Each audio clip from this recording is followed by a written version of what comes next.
Shalom, berikut ini adalah video pembelajaran pendidikan agama Kristen untuk SMA kelas 12 dan sebagai tugas PPL untuk pendidikan profesi guru tahun 2020. Selamat menyaksikan, Tuhan Yesus memberkati.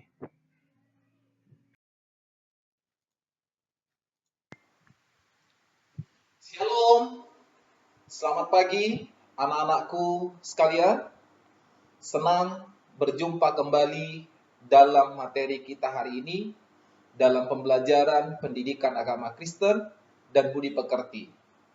Saya melihat wajah-wajah kalian begitu sangat luar biasa, begitu sangat bersemangat sekali. Pastinya kalian sudah sangat merindukan pembelajaran kita hari ini.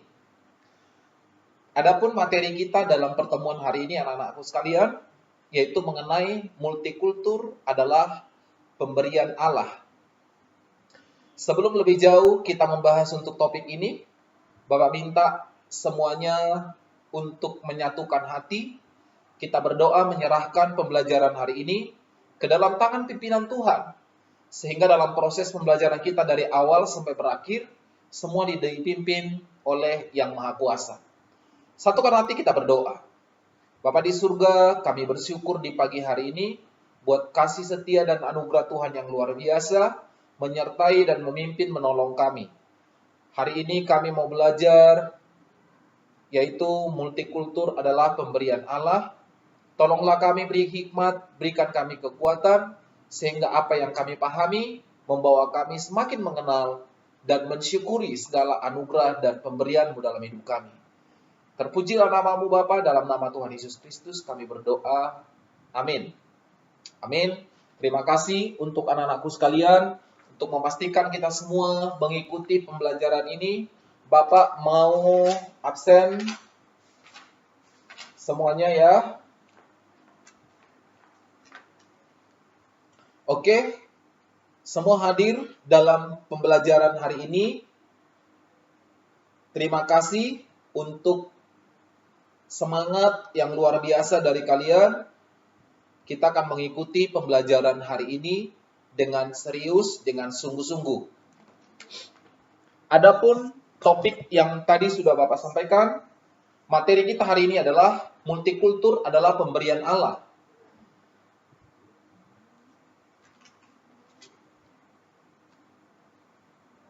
Yaitu dari Nats Alkitab Galatia pasal yang ketiga ayat 28. Demikian firman Tuhan.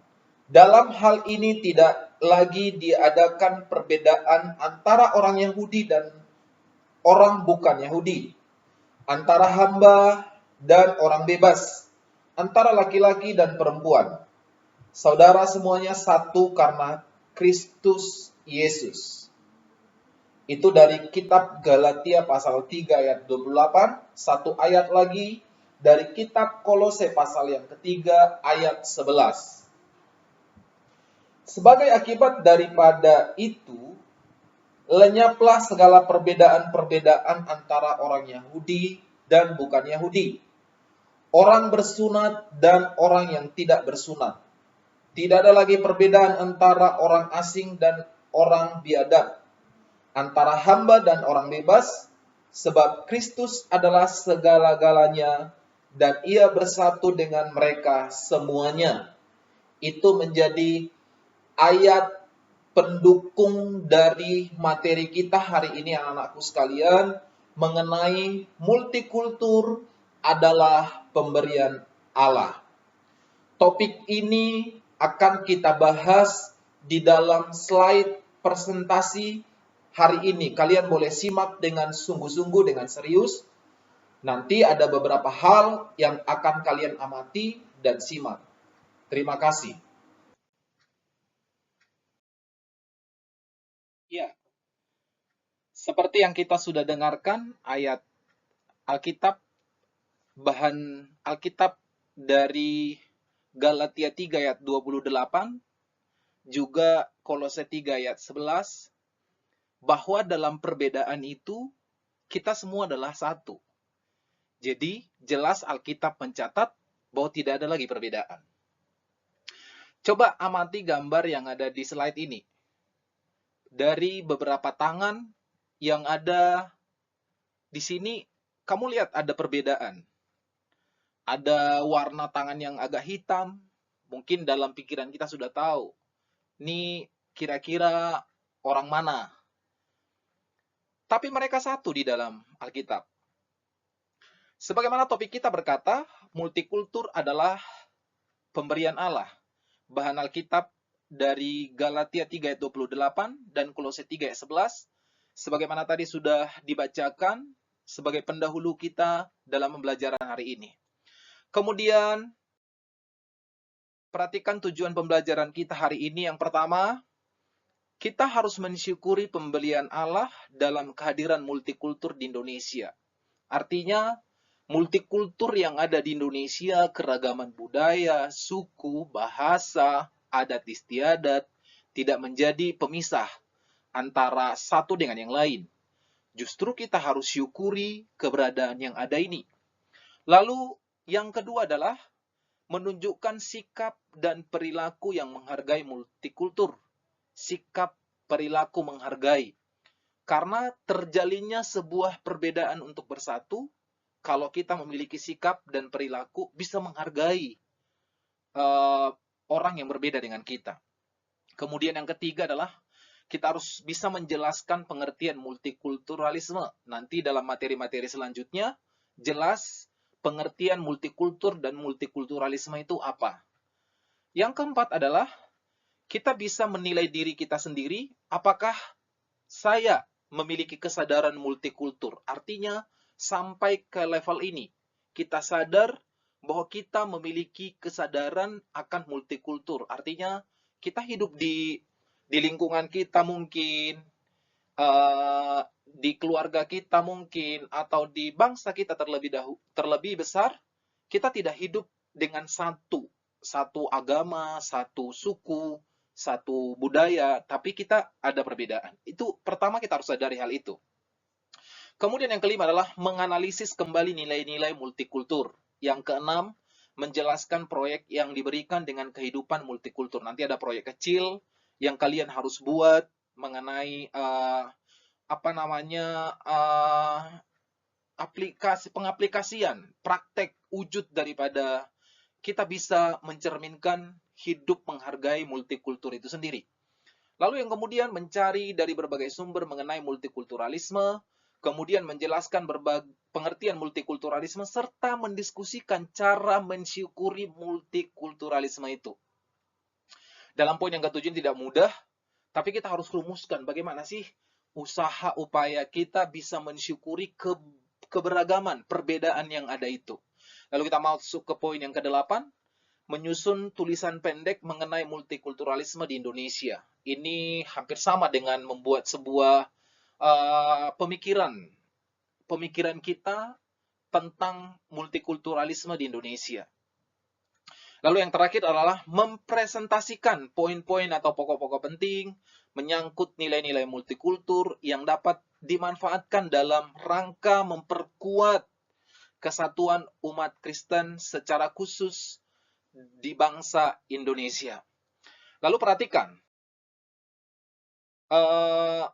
dalam teks ini dikatakan di sini, multikulturalisme merupakan topik penting untuk kita pelajari. Kenapa? Karena saat ini dunia kita adalah multikultur, di mana masyarakat tidak lagi bersifat homogen. Nah, ini artinya, nih perhatikan, kata homogen ini, kita sekarang sudah berubah menjadi heterogen. Artinya, masyarakat berpindah dari satu tempat ke tempat lainnya, dari satu negara ke negara lainnya, dan dengan sendirinya menciptakan keberagaman, itu pasti, atau disebut dengan multikultur. Di sekeliling kita ada begitu banyak keberagaman dan tampak oleh mata kita. Keberagaman itu melahirkan berbagai dampak dan kehidupan sosial masyarakat, bahkan dalam kehidupan beragama. Artinya, di kota kita saja, seperti sekarang di Jakarta, tidak saja penduduk asli Jakarta ini Betawi, tapi sudah dari berbagai daerah. Artinya sudah dipenuhi oleh beragam suku. Bukan hanya bangsa saja, tapi kalau kita telusuri, di kota kita ini saja, di Jakarta ini sudah kehadiran dari warga-warga asing seperti dari Singapura, Malaysia, warga India, sudah berdomisili di sini. Artinya kita menjadi bangsa yang heterogen. Karena itu, multikultur itu semakin terlihat perbedaan-perbedaan itu semakin kita kaya. Lalu yang berikut perhatikan. Coba masing-masing kita mengamati ada 5 gambar yang akan kita lihat secara teliti. Gambar yang satu, perhatikan. Kira-kira gambar ini menceritakan tentang apa? Ya, diamati dengan teliti, kemudian nanti akan timbulkan pertanyaan. Lewat kamu mengamati, melihat dengan teliti, maka akan ada timbul pertanyaan-pertanyaan. Ya, perhatikan. Gambar yang kedua, kalau kita amati, lihat, ada beberapa perbedaan ya. Artinya dari pakaian mereka saja sudah terlihat bahwasannya mereka itu tidak satu, tapi ada berbeda-beda. Lalu gambar yang ketiga,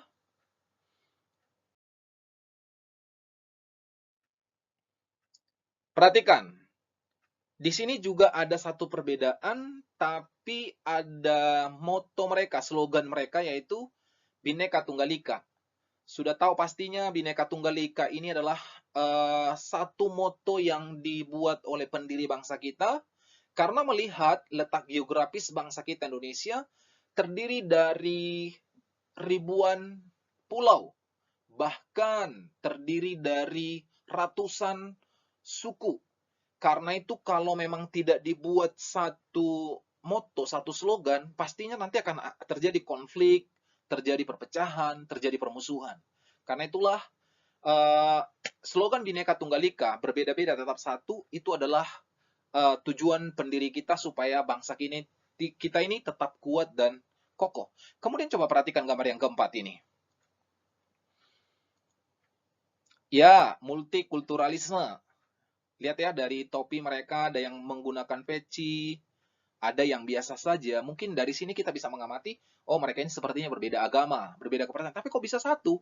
Itulah yang disebut dengan multikulturalisme. Sikap dan pemahaman kita terhadap perbedaan itu. Apakah kita membuat satu tembok, atau kita membuat permusuhan, atau kita menjadi bersikap eksklusif dengan keberagaman itu sendiri. Lalu perhatikan gambar yang kelima. Mungkin ini lebih kepada aktivitas ya. Artinya ada satu kegiatan, misalkan kalau kita buat pentas seni, harusnya melibatkan bukan saja dari satu suku saja. Sehingga sikap dalam menghargai keberagaman itu boleh terlihat dalam sebuah kegiatan ini. Kemudian kita perhatikan video.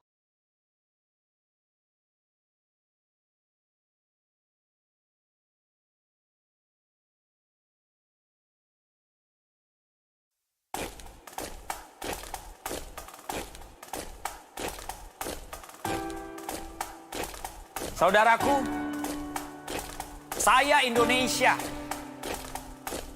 Bukan karena pilihanku, tapi itu takdirku. Saya Cina. Saya pribumi. Saya Muslim. Saya Nasrani. Saya punya agama. Saya Indonesia.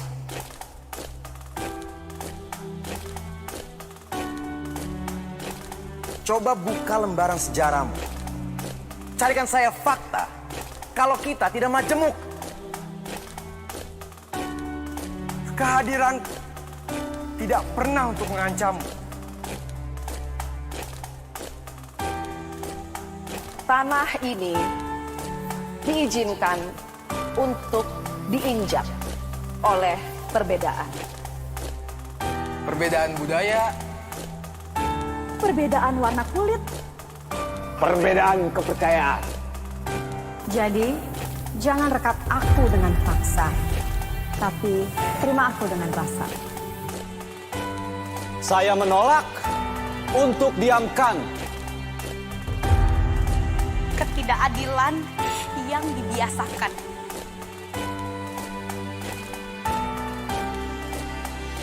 Perlakuan yang dibedakan. Itu tidak pernah dibenarkan. Seolah menyalahkan sang pencipta perbedaan. Tunjukkan mukamu, wahai individu-individu congkak yang merasa setara dengan Tuhan. Kehadiranmu hanya diperlukan untuk menguji keutuhan kami. Tapi camkan ini! Kami akan berdiri dan bangkit membela saudara kami yang teraniaya oleh kaummu. Cadangan ini sudah lama tertidur pulas. Bangun! Ayo bangun! Dengarkan suaranya. Di mana mayoritas bersatu dengan minoritas dalam rasa solidaritas. Saya Indonesia, bersatu kita teguh, bercerai kita runtuh. Merah putih, warna. Sampai akhir hidupku. Saya Indonesia. Kami Indonesia.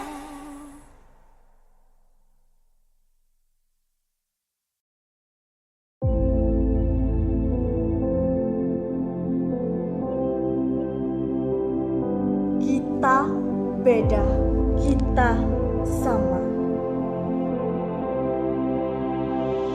Tanah airku diizinkan diinjak oleh perbedaan.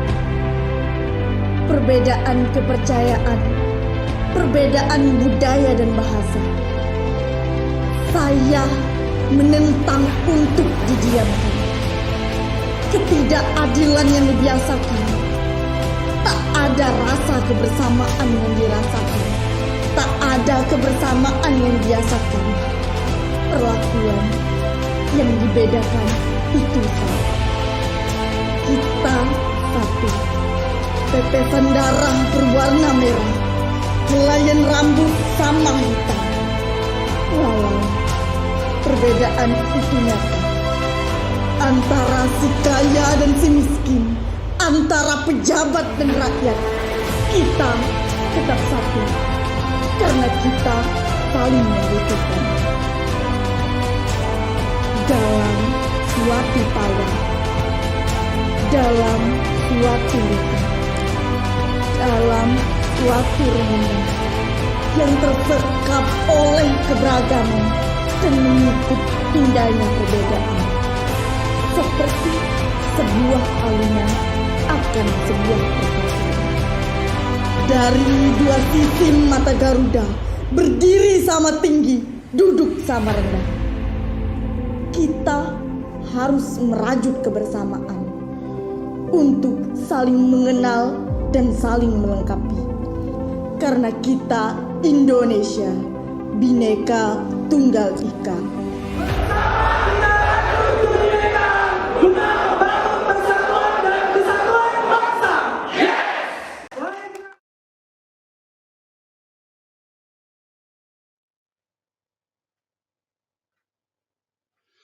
Ya, dari hasil video yang barusan kita sudah simak, mungkin ada beberapa pertanyaan yang menjadi bahan diskusi kita pada saat pertemuan pembelajaran hari ini. Coba diperhatikan. Pertanyaan yang pertama, tuliskan sebanyak-banyaknya pertanyaan yang menyangkut dengan gambar yang ada dan pengamatan kamu dari video yang Anda simak barusan. Lalu bagaimana potret sesungguhnya mengenai multikultur di Indonesia?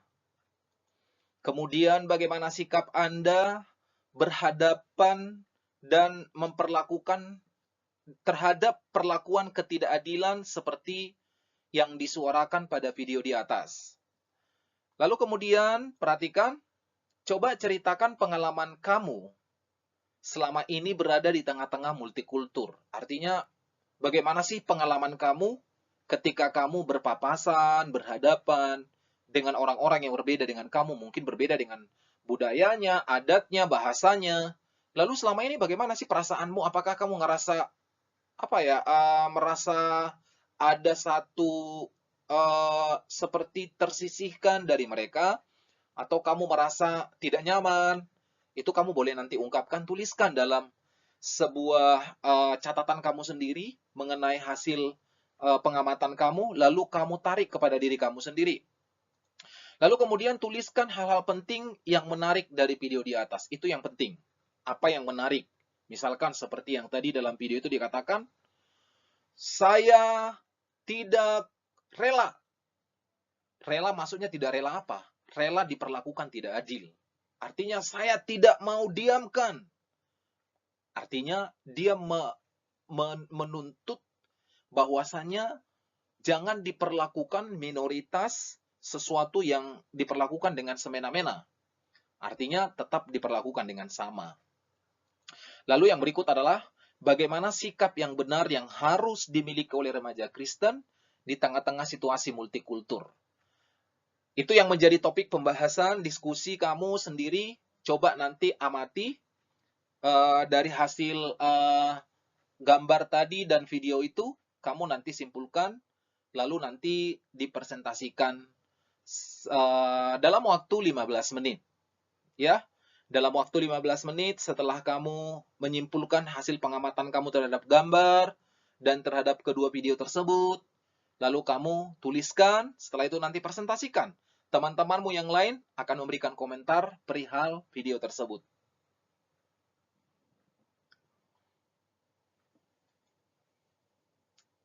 Ya, lalu yang terakhir, berikan tips yang bisa dimiliki oleh remaja dalam bergaul di tengah-tengah keberagaman yang ada tanpa kehilangan identitasnya sebagai orang Kristen atau remaja Kristen yang beriman.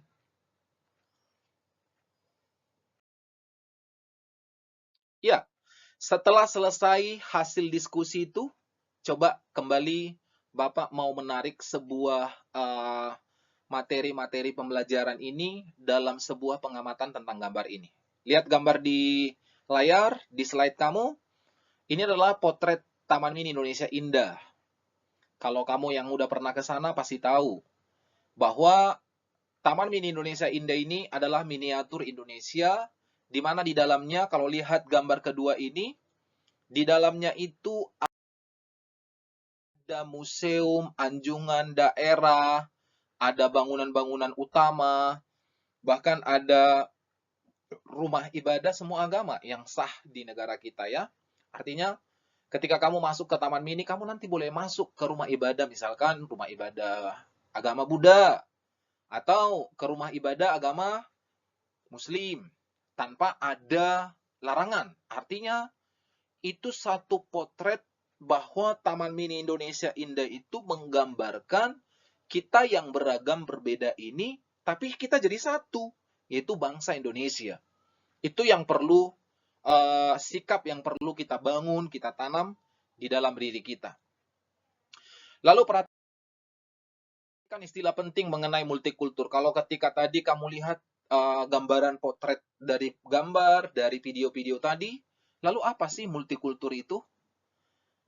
Multikultur adalah keadaan masyarakat yang beragam dan memiliki perbedaan satu dengan yang lain. Artinya, kita ada di tengah-tengah masyarakat yang beragam. Beragam kulitnya, rambutnya saja, makanannya, pakaian adatnya, bahasanya, sampai kepada agama kepercayaannya. Kemudian apa itu yang disebut dengan multikulturalisme? Yaitu sikap, tindakan, cara pandang, paham yang mempertahankan keragaman tanpa mengabaikan pentingnya persatuan. Kalau tadi anak-anakku sekalian sudah menyimak video itu, sebenarnya penekanan dari statement-statement mereka itu adalah artinya kita nggak boleh tercerai-berai. Tapi kita harus bersatu. Sekalipun kita berbeda, saya sipit, kamu belok, kamu kaya, dia miskin, dia pribumi, dia keturunan, kita satu. Itu intinya sebenarnya. Jadi itulah multikulturalisme. sikap, paham. Bagaimana paham kita terhadap perbedaan yang ada ini sekarang. Kemudian perhatikan, apa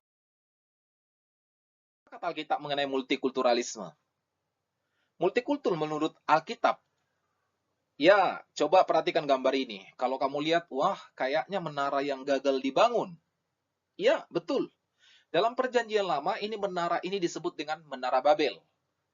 Nah, pasti tahu kan? Menara Babel ini, waktu mereka rencanakan mau dibangun, mereka masih bersatu. Bahasanya satu. Sehingga apapun yang mereka rencanakan, apapun yang mereka inginkan, pasti tercapai. Tapi karena tujuan mereka, rencana mereka kepada hal yang jahat, bukan hal yang baik, tetapi supaya mereka cari nama untuk kesombongan mereka, maka Allah menggagalkan rencana mereka itu. Caranya bagaimana? Dibuatlah bahasa mereka berbeda-beda. Jadi kacau. Sehingga apa yang dipikirkan, dibicarakan, yang satu kepada yang satu, dia tidak paham karena sudah tidak mengerti. Ternyata ini menjadi cikal bakal, atau inilah yang menjadi awal daripada keberagaman itu. Beragam dalam bahasa. Jelas dalam Kejadian 11 ayat 19, manusia tidak ingin tersebar. Perbedaan membuat mereka terserak. Sampai terjadilah ke kita sekarang ini. Artinya, jadi keberagaman itu jadi menyebar. Lalu tujuan Allah dengan multikultur apa? Multikultur adalah alat untuk mewujudkan rencana Tuhan. Nah, ini harus dipahami. Bahwasanya multikultur itu bukan membuat sebuah kekacauan, tetapi mewujudkan rencana Allah. Kemudian dikatakan di dalam Alkitab tidak berbicara secara khusus mengenai multikultur, namun dalam kaitannya dengan kasih, kebaikan, kesetaraan, dan keselamatan itu diberikan bagi manusia tanpa terkecuali. Memang secara detail Alkitab tidak membicarakan tentang multikultur itu, tetapi jelas di dalam Alkitab itu sudah tahu bahwa ada keberagaman. Karena itulah harus dimiliki kasih, kebaikan, kesetaraan. Karena tanpa kasih, tidak akan mungkin saya bisa menerima orang yang berbeda dengan saya. Tapi karena kasih ada kebaikan, sehingga saya bisa menerima. Lalu perhatikan, tadi dalam kitab Perjanjian Baru Galatia 3:28 tertulis bahwa semua manusia yang berasal dari berbagai suku dan bangsa, serta kelas sosial dipersatukan dalam Kristus. Ajaib ya? Jadi artinya, orang yang berbeda bahkan dalam taraf ekonomi, kita dipersatukan dalam Kristus. Artinya, kasih Kristus diberikan bagi semua orang tanpa memandang asal-usul mereka. Yes. Lalu mengenai Kolose 3 ayat 11 tadi, lebih mempertegas lagi bahwa Kristus adalah semua dan di dalam segala sesuatu. Menjadi manusia baru dalam Kristus berarti manusia yang tidak lagi melihat sesamanya dari perbedaan latar belakang suku, bangsa, budaya, kelas sosial, kaya atau miskin, pandangan hidup, kebiasaan, dan lain-lain. Menjadi manusia baru artinya orang beriman yang telah menerima keselamatan dalam Yesus Kristus wajib menerima, menghargai, dan mengasihi sesamanya tanpa memandang berbagai perbedaan yang ada. Nah, ini yang menjadi hal penting buat kalian sebagai remaja Kristen. Jangan memandang perbedaan yang ada. Justru kita sebagai orang beriman harus bisa menerima, menghargai, mengasihi sesama tanpa memandang dia berbeda dengan saya. Sebagaimana Kristus menerima kita padanya. Kita ini beragam loh. Semua suku bangsa Tuhan terima. Tanpa melihat, oh hanya bangsa Israel yang milikku, kepunyaanku. Tidak. Tapi kita ini semua diterima oleh Tuhan. Kemudian perhatikan,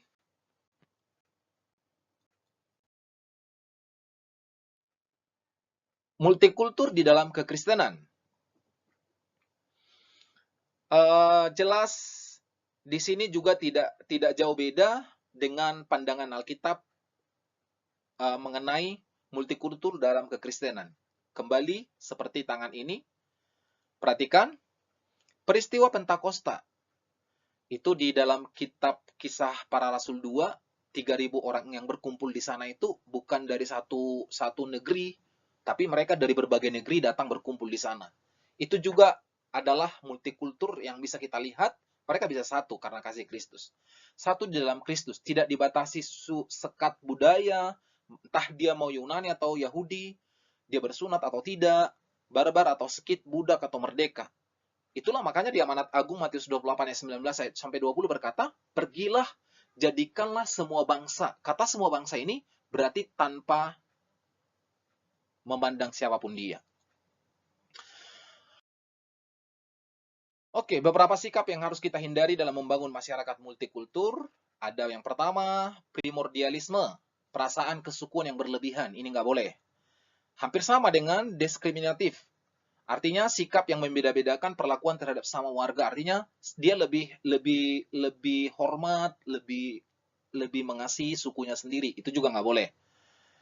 Lalu dikatakan stereotip adalah konsepsi mengenai sifat suatu golongan berdasarkan prasangka subjektif yang tidak tepat.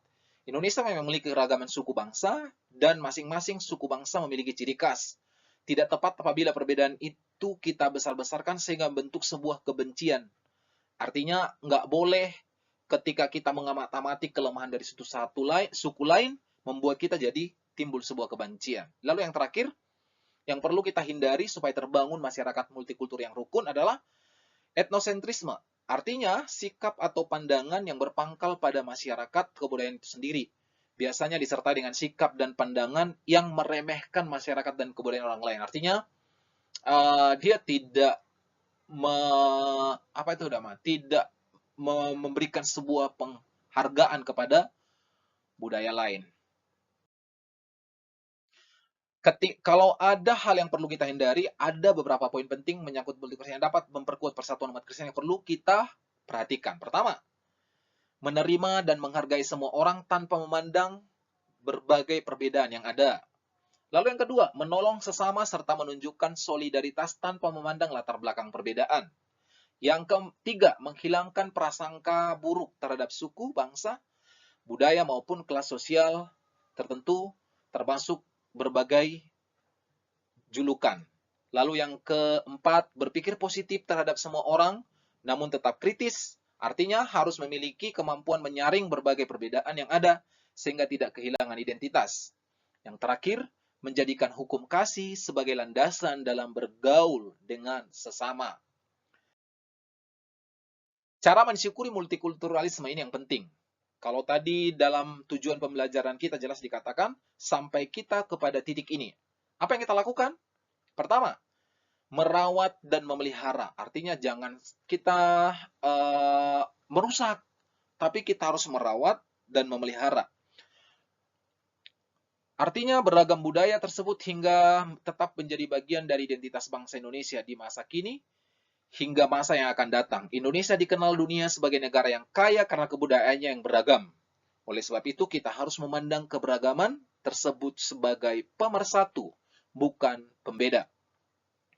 Lalu, cara mensyukuri yang kedua adalah bersikap toleran. Keberagaman yang ada, kebudayaan yang satu dengan kebudayaan yang lain terkadang bertolak belakang. Pada kondisi ini diperlukan sikap toleran dengan cara menghormati perbedaan tersebut, agar tidak berujung pada perpecahan atau permusuhan.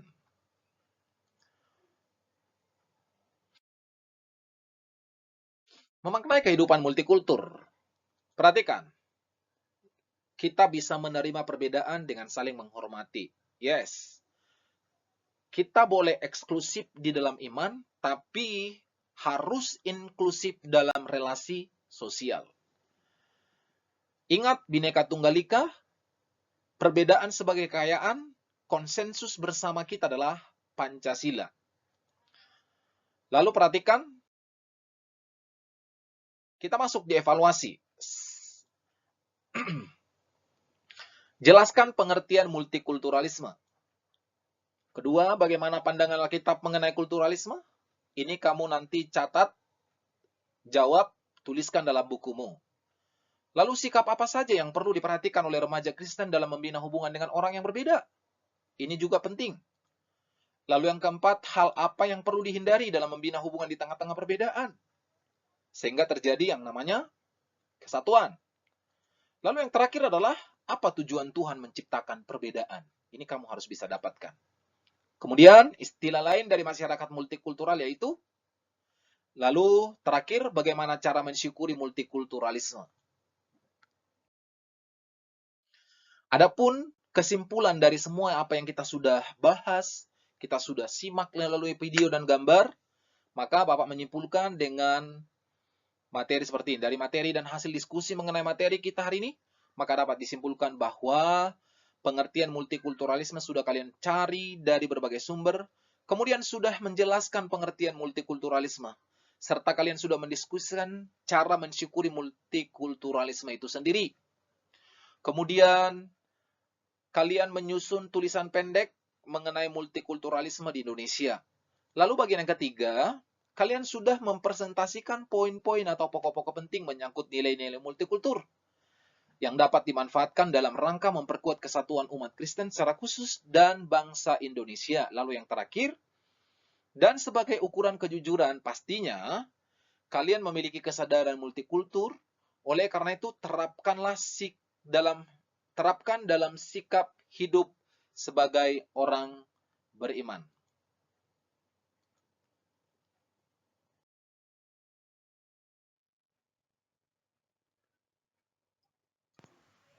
Anak-anakku sekalian, kalian sudah membuat pertanyaan, saling berdiskusi, dan saling memberikan jawaban seputar tentang multikulturalisme, baik pandangan dari Alkitab, baik yang ada di Indonesia. Maka pembelajaran kita hari ini sudah beberapa poin penting kalian sudah dapatkan. Baik mengenai penugasan sudah diberikan untuk pertemuan minggu depan.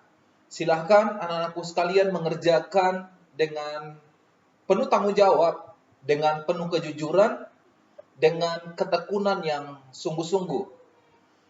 Untuk mengakhiri pembelajaran kita hari ini, kita akan tutup di dalam doa, sehingga apa yang kalian sudah pahami, apa yang kalian sudah mengerti, itu menjadi dasar kita, menjadi modal kita untuk saling menghargai dalam keberagaman yang ada. Kita bersatu dalam doa. Berterima kasih untuk pembelajaran hari ini ya Tuhan. Terima kasih untuk pengertian dan hikmat yang Kau berikan kepada kami. Jadikan ilmu yang kami dapatkan, pengetahuan yang kami dapatkan hari ini, menjadi bekal kami untuk masa depan kami. Terpujilah nama-Mu ya Tuhan. Di dalam nama Tuhan Yesus Kristus kami berdoa. Amin. Terima kasih untuk anak-anakku semua. Sampai jumpa di pembelajaran kita minggu depan. Tuhan Yesus memberkati.